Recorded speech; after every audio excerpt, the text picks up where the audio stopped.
Bien-aimés, je vous salue dans le nom de notre Seigneur et Sauveur Jésus-Christ.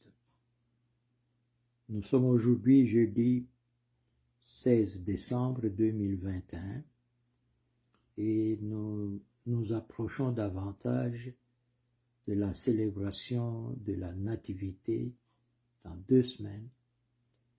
Et partout dans le monde et chacun, nous sommes dans l'excitation pour préparer cette grande fête. Et cela est normal. Mais avant de continuer, nous allons prier. Seigneur Dieu, nous te bénissons pour ce temps que toi tu nous donnes de célébrer cet événement grandiose qui a bouleversé toute l'histoire humaine. Et nous voulons célébrer ce temps avec la pensée pieuse qui nous vient de toi et reconnaître en ce temps l'œuvre grandiose qui a été accomplie pour nous et recevoir tous les bénéfices des dons merveilleux que toi tu nous as faits. Donne à chacun d'entre nous d'avoir les pensées tournées vers toi et de méditer sur ce que tu as fait pour nous, afin que nous ne puissions pas perdre le bénéfice de l'œuvre accomplie par notre Seigneur. Que ton nom soit béni au nom de Jésus-Christ. Amen. Nous lisons dans l'Évangile selon Luc au chapitre 2, à partir du verset 9. Et voici un ange du Seigneur leur apparut, et la gloire du Seigneur resplendit autour d'eux. Ils furent saisis d'une grande frayeur. Mais l'ange leur dit, « Ne craignez point, car je vous annonce une bonne nouvelle, qui sera pour tout le peuple le sujet d'une grande joie. C'est qu'aujourd'hui, dans la ville de David, il vous est né un sauveur qui est le Christ, le Seigneur. Et voici à quel signe vous le reconnaîtrez. Vous trouverez un enfant emmailloté et couché dans une crèche. » Et soudain il se joignit à l'ange une multitude de l'armée céleste, louant Dieu et disant, « Gloire à Dieu dans les lieux très hauts, et paix sur la terre parmi les hommes qu'il agrée. » La semaine passée, nous avons parlé de la joie que tout le monde a en célébrant cette fête, chrétien, non chrétien. Dans toutes les circonstances, nous éprouvons la joie quand nous arrivons à cette fête et nous la célébrons avec la joie, et cela se manifeste partout.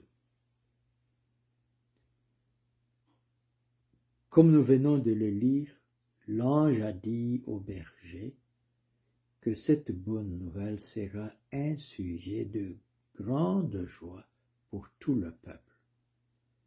C'est tout le peuple qui a la joie, qui célèbre, et cela fait que c'est le monde entier qui est embrasé pour pouvoir se rappeler ce jour et le commémorer. Bien sûr, pour diverses raisons. Certains, ce n'est qu'une opportunité d'affaires, pour d'autres, c'est juste le temps de se souvenir de la famille, pour d'autres encore, c'est le moment de passer un temps agréable avec les êtres chers. Tout cela fait partie de la joie. Mais nous voyons que l'ange va plus loin. Il dit 2 choses. Nous reviendrons à la première plus tard. Il dit « Gloire à Dieu dans les lieux très élevés et paix sur la terre parmi les hommes qui l'agréent. »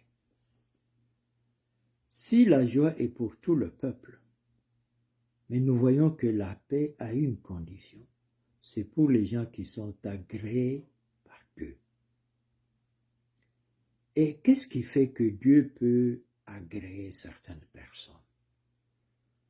Nous trouvons la réponse dans l'Épître aux Hébreux, chapitre 11, où il est dit « Sans la foi, il est impossible de plaire à Dieu. » Donc, il y a une condition pour que nous puissions réellement jouir de cette paix. Mais cette paix a deux caractéristiques importantes. La première, ce n'est pas la paix selon les conditions ou les critères humains. Humainement parlant, nous avons la paix quand autour de nous, il n'y a pas de problèmes, il n'y a pas de difficultés, tout est en bon ordre, nous avons tout ce qu'il nous faut. Et c'est ce qui fait que, en des périodes comme celle-ci, beaucoup ont la joie de célébrer, mais n'ont pas la paix, parce qu'il manque ceci ou cela. Ils ont des problèmes d'un côté ou de l'autre, ils ont des difficultés, ils ont parfois même des problèmes de santé. Et en ce moment-là, ils n'ont pas la paix parce que la situation dans laquelle ils se trouvent leur cause des troubles, bien qu'il y a la joie parce que, enfin, Noël est là. La deuxième caractéristique, c'est que cette paix n'est pas d'origine humaine. Comme nous l'avons vu, il y a une condition, et cette condition dit qu'il faut être agréable à Dieu. Donc, cette paix, c'est Dieu qui la donne. Elle est donc une paix surnaturelle. Le Seigneur Jésus, avant de laisser les disciples, il leur a dit, « Je vous laisse la paix, je vous donne ma paix, non pas comme le monde donne la paix, mais moi je vous donne ma paix. » Il s'adressait aux disciples à la veille des événements difficiles qui allaient secouer leur foi, leur attachement, mais il leur dit, je vous donne ma paix. Donc cette paix-là, c'est Dieu qui la donne, et c'est une paix surnaturelle qui submerge nos cœurs et nos pensées, qui contrôle tout notre être, quelles que soient les circonstances. Et vous l'expérimentez, non pas de manière naturelle, mais vous l'expérimentez parce que elle est d'une source surnaturelle. Elle vous contrôle et vous submerge et elle vous prend tout entier. Le Seigneur a dit, le royaume des cieux, c'est la joie, la paix et la justice. Donc la paix dont nous parlons ici, c'est une paix qui est au-dessus de tout ce qui peut être imaginé et qui fait que dans toutes les circonstances, nos pensées, notre âme, nos émotions, notre être entier se trouvent sous contrôle et en parfaite paix parce que Dieu verse cette paix, Dieu nous donne cette paix, Dieu nous accorde cette paix qui nous contrôle tout entièrement. Elle ne dépend pas des circonstances. Une nuit, les disciples, dans une barque, en train de traverser le lac, il y a eu une tempête. Et Jésus était dans la barque, il dormait au fond de la barque. Et eux, ils ont essayé de contrôler la barque, mais ils se sont rendus compte que leurs efforts étaient vains.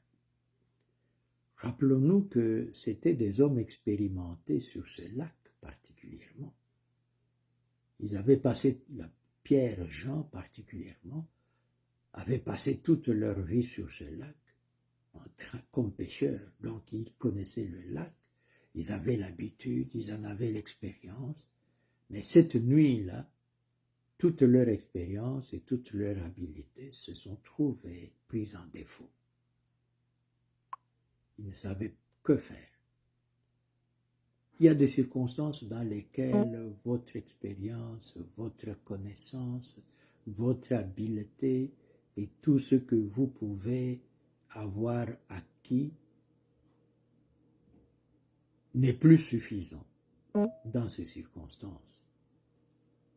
Et quand vous vous trouvez dans des pareils moments, j'aimerais vous dire qu'il y a une réponse, et c'est cette réponse-là qui va vous donner la paix.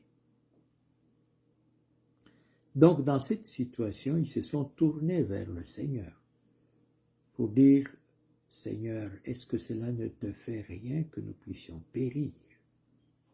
Et ils l'ont réveillé. Quand ils l'ont réveillé, il a calmé la tempête.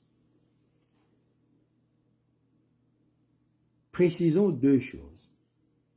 Cette tempête, c'était la nuit. Qu'est-ce que cela veut dire? Qu'ils étaient dans une situation telle que personne ne pouvait les voir. Que ce soit à partir de la rive, ou même s'il y avait d'autres personnes avec d'autres embarcations, personne ne pouvait les voir parce qu'il faisait nuit. Tu as des problèmes, tu as des situations, tu es dans des circonstances, et personne ne peut voir ta situation, personne ne peut voir ton problème, personne ne peut pas réaliser que tu es dans une difficulté. C'est possible. Et cela t'amène à un point où tu dis, mais qui pourra me secourir? Parce que personne ne peut me voir, et personne ne peut voir ma situation. Deuxièmement, c'était durant une tempête. Cela voudrait dire que même s'ils pouvaient crier pour appeler au secours, leur voix serait noyée dans la tempête. Ils l'ont fait. Il y a des temps où vous pouvez appeler au secours, crier, mais vous vous rendez compte que chaque personne autour de vous, c'est comme s'il ne vous entendait pas. Il est préoccupé par ses propres problèmes, par sa situation, par ses propres difficultés, et votre voix, vos appels au secours sont noyés. Et cela vous amène à désespérer. Et c'est ce qui est arrivé aux disciples. Mais en ce moment-là, quand ils se sont rendus compte que personne ne pouvait les voir, personne ne pouvait les entendre, et que leur expérience, leur connaissance, leur habileté n'était plus suffisant, ils se sont tournés vers quelqu'un qui dormait dans la barque, et ils l'ont réveillé. C'est pour cela qu'il est dit que la paix de Dieu est pour les personnes qui l'agréent, c'est-à-dire les personnes qui ont la foi. En cette instance, quand Jésus s'est réveillé, il s'est d'abord tourné vers la tempête et il a commandé à la tempête de se calmer. C'est seulement ensuite qu'il s'est tourné vers eux pour leur poser une question. Pourquoi avez-vous manqué de foi? Donc nous devons faire une chose, un constat, c'est que si nous sommes dépassés, si nous sommes dans des problèmes compliqués et que nous ne pouvons pas faire autrement, nous avons la solution, c'est nous tourner vers le Seigneur, l'appeler au secours. Il n'est pas loin de nous. Même si personne ne sait nous voir, lui, il nous voit. Même si la nuit est sombre, au milieu de la nuit sombre, lui, il nous voit comme en plein jour. Donc, il sait où nous sommes, quelle est notre situation et quel est notre problème. Quand nous l'appelons au secours, nous n'avons pas besoin de crier trop fort parce qu'il est à côté de nous. Personne autour de nous peut nous entendre, ne peut percevoir quand nous appelons au secours, mais lui, il le sait et il l'entend parfaitement parce qu'il est avec nous. Et alors quand nous nous tournons vers lui et que nous l'appelons, il va intervenir. Ce n'est pas mon sujet aujourd'hui. Mon sujet, c'est la deuxième partie. Mais il leur a fait la remarque, pourquoi avez-vous manqué de foi? Qu'est-ce qu'il voulait? C'est qu'il devait, dans cette circonstance, avoir l'assurance qu'avec la présence du Seigneur dans la barque, une chose était certaine, il devait atteindre l'autre bout. Il devait arriver à l'autre rivage. S'il savait que celui qui était avec eux avait une mission à accomplir, qu'il ne pouvait pas manquer cette mission, et qu'il n'y avait rien qui pouvait l'empêcher, qui pouvait l'arrêter, qui pouvait faire en sorte qu'il n'accomplisse pas sa mission, la tempête ne le pouvait pas non plus.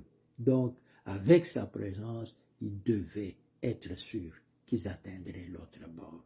Tu as un plan, tu es dans le plan de Dieu, quelque chose doit être fait avec Dieu. Tu dois savoir que c'est vrai.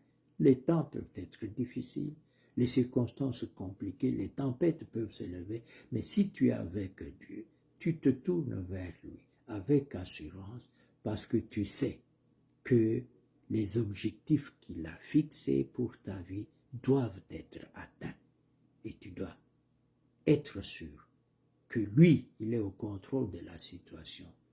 Quelle que soit la rage de la tempête, quelle que soit la hauteur des vagues, quel que soit le tumulte de la situation, lui qui te tient et qui est avec toi pour t'amener dans l'accomplissement du plan qu'il a avec toi, il est certain qu'il te mènera de l'autre côté.